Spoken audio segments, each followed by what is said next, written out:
আসসালামু আলাইকুম। আজকের আন্তর্জাতিক সংবাদে আপনাকে স্বাগতম। শুরুতেই জানিয়ে দেব সংবাদ শিরোনাম। দখলদারদের ঘুম হারাম করা খবর প্রকাশ, ফিলিস্তিনি স্বাধীনের পরিকল্পনায় হামাস ও হিজবুল্লাহ। ইরানি যুদ্ধবিমান বিধ্বস্ত, 2 পাইলট নিহত। এদিকে পশ্চিম তীরে ইহুদিবাদী ইসরায়েলের অপরাধযোগ্য চলছেই। বিস্তারিত খবরে জানবেন যেখানে ইসরায়েল মারাত্মকভাবে দুর্বল।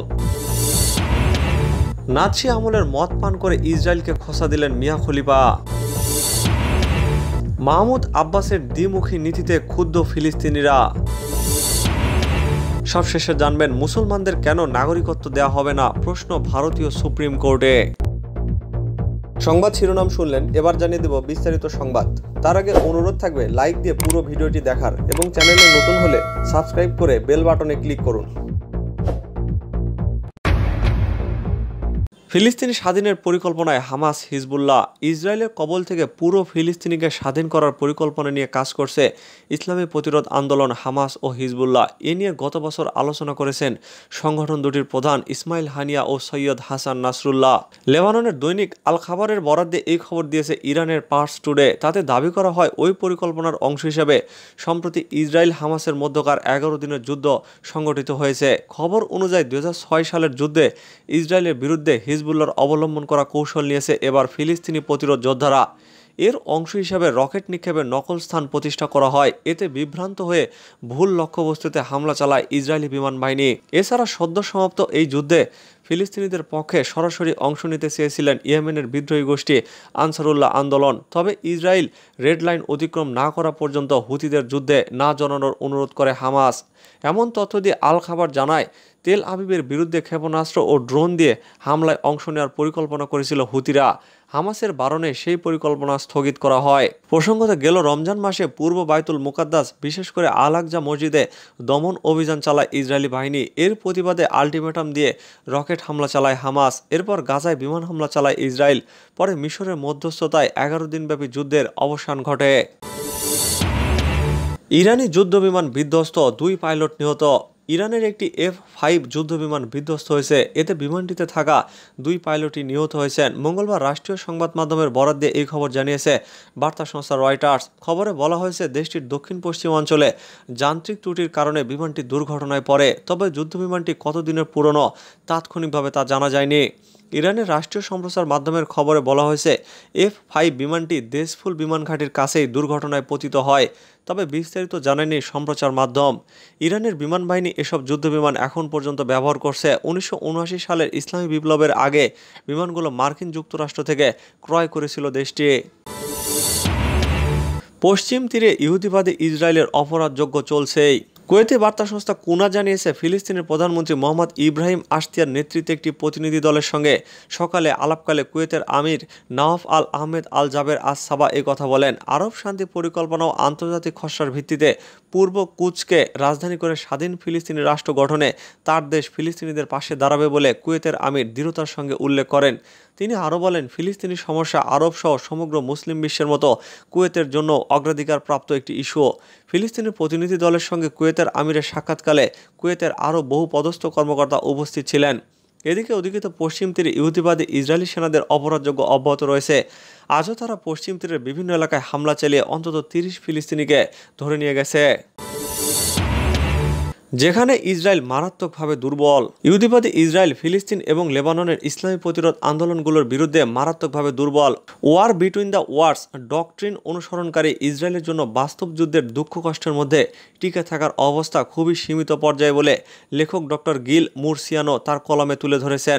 ইসরায়েলি ইংরেজি দৈনিক হারেজ পত্রিকায় প্রকাশিত এক কলমে এই মন্তব্য সূত্র এমনটাই জানিয়েছে পার্স টুডে। আরও বলা হয়েছে, ইসরায়েলের ভান্ডারে যুদ্ধের গুরুত্বপূর্ণ অভিজ্ঞতা রয়েছে। তবে সাম্প্রতিক বছরগুলোতে প্রতিরোধ অক্ষের বিরুদ্ধে সংঘর্ষে ইসরায়েল তার লক্ষ্য অর্জন করতে পারছে না। মুরসিয়ানোর মতে, প্রতিটি নতুন সংঘাতে ইসরায়েল শক্তি হারাচ্ছে আর গাজার প্রতিরোধগামী সংগঠন হামাস আরও বেশি শক্তিশালী হয়ে উঠছে। সাম্প্রতিক সংঘাতে তিনি গাজার হামাস ও ইসলামী জিহাদ আন্দোলনের যুদ্ধ সক্ষমতা এবং শত্রুপক্ষের ক্ষয়ক্ষতি করার ক্ষমতা তুলে ধরে বলেন, আন্তর্জাতিক অঙ্গনে ইসরায়েল দুর্বল হয়ে পড়েছে। এর প্রমাণ হিসেবে মুরসিয়ানো অধিকৃত ফিলিস্তিনি ভূখণ্ডে ইসরায়েলি হত্যাযজ্ঞের বিষয়ে আন্তর্জাতিক অপরাধ আদালতের প্রধান কৌশলী ফাতু বেনসুদা গত মাসে তদন্তে যে পদক্ষেপ নিয়েছেন সেই কথা উল্লেখ করেন। নাৎসি আমলের মদ পান করে ইসরায়েলকে খোঁচা দিলেন মিয়া খলিফা। গাজায় ইসরায়েলের নির্বিচার হামলায় তেল আবিবের কঠোর সমালোচনা করেছিলেন সাবেক পর্ন তারকা মিয়া খলিফা। এবার নাৎসি আমলের ওয়াইন পান করে ইসরায়েলকে বর্ণবাদী রাষ্ট্র হিসেবে খোঁচা দিলেন তিনি। খবর নিউ ইয়র্ক পোস্টের। সপ্তাহান্তে সিরিজ টুইটে বেশ কিছু ছবি পোস্ট করেন মিয়া খলিফা। একটি টুইটে দেখা যায় অনেকটা আয়েশ করে ওয়াইন পান করছেন তিনি। ওই পোস্টের নিচে তিনি লেখেন, আমার ওয়াইনের বয়স আপনার বর্ণবাদী রাষ্ট্রের চেয়ে অনেক পুরনো। গত মাসে ইহুদি রাষ্ট্র এবং হামাসের মধ্যে সংঘাতের পর থেকে ইসরায়েল বিরোধী বার্তা পোস্ট করে যাচ্ছেন খলিফা। তবে ওয়াইন নিয়ে তার করা টুইট বেশ প্রতিক্রিয়ার জন্ম দিয়েছে। দ্য ডিসপাসের editor in chief Jonah Goldberg ওই টুইটের জবাবে বলেন, যেভাবে ইসরায়েলের ঘৃণাকারীরা এটাকে তরুণ দেশ হিসাবে দেখাতে চায় সেটা আমি ভালোবাসি।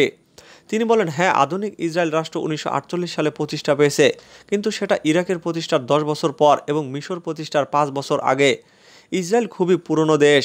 ব্রিটিশ কমেন্টেটর ড্যারেন গ্রিমস বলেন যে তার এই ওয়াইন গাজায় গিয়ে পান করা উচিত। খুব দ্রুতই সে তেল আবিবে পালিয়ে যাবেন। ট্যাবলেট ম্যাগাজিনের অ্যাসোসিয়েটেড এডিটর নোয়াম ব্লুম বলেন, গাজায় ওয়াইন অবৈধ।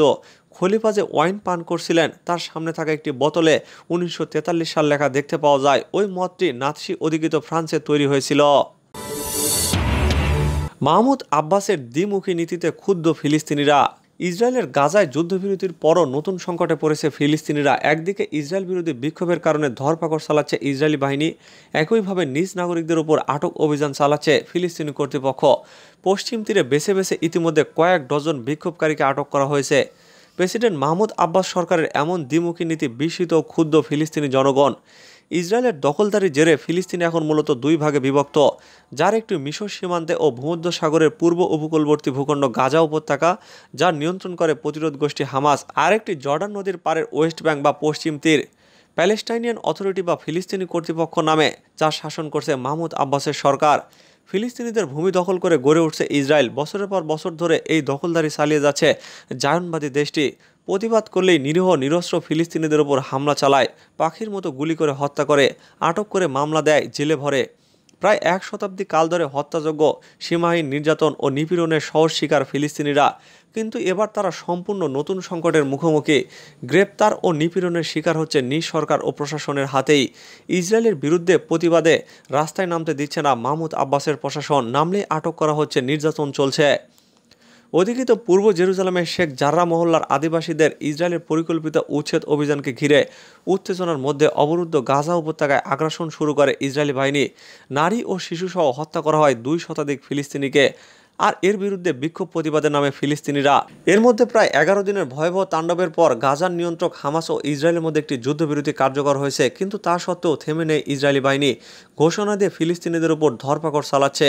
এক প্রতিবেদনে মিডল ইস্ট আই জানিয়েছে, ঠিক ইসরায়েলি বাহিনীর মতোই পশ্চিম তীরে নিজ নাগরিকদের, বিশেষ করে ইসরায়েল বিরোধী বিক্ষোভকারীদের উপর গ্রেপ্তার অভিযান চালাচ্ছে ফিলিস্তিনি কর্তৃপক্ষ।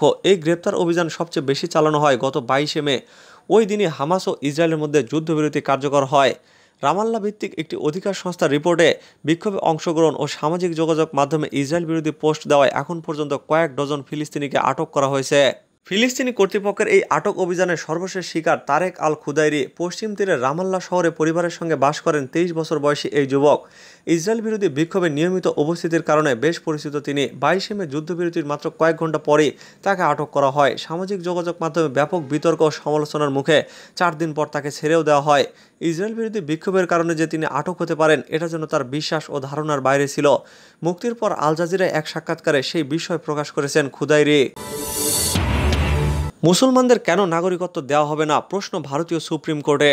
মুসলমান ছাড়া সব ধর্মের লোকদের নাগরিকত্ব দেওয়ার ঘোষণা দিয়েছে ভারত। গত শুক্রবার ভারতের স্বরাষ্ট্র মন্ত্রণালয়ের পক্ষ থেকে এই ঘোষণা দেওয়া হয়েছে। একই সঙ্গে মুসলমান ছাড়া অন্য সবাই যাতে অবিলম্বে আবেদন করেন সেই আমন্ত্রণ বার্তাও দেওয়া হয়েছে স্বরাষ্ট্র মন্ত্রণালয়ের পক্ষ থেকে।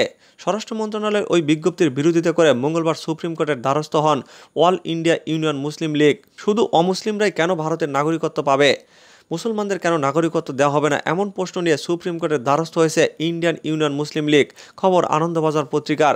গত শুক্রবার স্বরাষ্ট্র মন্ত্রণালয়ের পক্ষ থেকে ঘোষণা করা হয়। ভারতীয় স্বরাষ্ট্র মন্ত্রণালয় থেকে বলা হয়েছে, আফগানিস্তান, পাকিস্তান, বাংলাদেশ এবং গুজরাট, রাজস্থান, ছত্তিশগড়, হরিয়ানা, পাঞ্জাবের মতো রাজ্যে বসবাসকারী মুসলিমদের ভারতীয় নাগরিকত্ব দেওয়া হবে। ইতিমধ্যে ওই অমুসলিম শরণার্থীদের নাগরিকত্ব দেওয়ার প্রক্রিয়া শুরু করা হয়েছে। কেন মুসলিম দেশ থেকে আসা অমুসলিমদের নাগরিকত্ব দেওয়া হবে, কেন মুসলিমদের নাগরিকত্ব দেওয়া হবে না, তা নিয়ে প্রশ্ন তোলা হয়। প্রসঙ্গত 2019-এর নাগরিকত্ব আইন পাশ হয়। এই আইনে প্রতিবেশী বাংলাদেশ, পাকিস্তান ও আফগানিস্তান থেকে ভারতে গিয়ে বসবাসরত অমুসলিমদের নাগরিকত্ব দেওয়ার কথা বলা হয়েছিল। এই আইন পাশের পর থেকেই দেশ জুড়ে শুরু হয়েছিল বিক্ষোভ, এমনকি দাঙ্গাও বাদে দিল্লিতে 2020 সালেও সেই সিএএ বিরোধী ঝড় অব্যাহত থাকে। নাগরিকত্ব আইন 1955 এবং 2009 সালে প্রণীত নাগরিকত্ব সংশোধন আইনের অধীনে সকল অমুসলিমদের নাগরিকত্ব দেওয়ার বিজ্ঞপ্তি জারি করা হয়েছে। 2019-এর নাগরিকত্ব আইন পাশের পর থেকে উত্তাল হয়েছে ভারত। ওই দুটি আইনই মুসলমানদের অধিকার খর্ব করেছে। উগ্র হিন্দুত্ববাদী দল বিজেপি সরকারের প্রণীত এই আইনটি নিয়ে ভারতের বিভিন্ন মহলেও ব্যাপক সমালোচিত হয়েছে।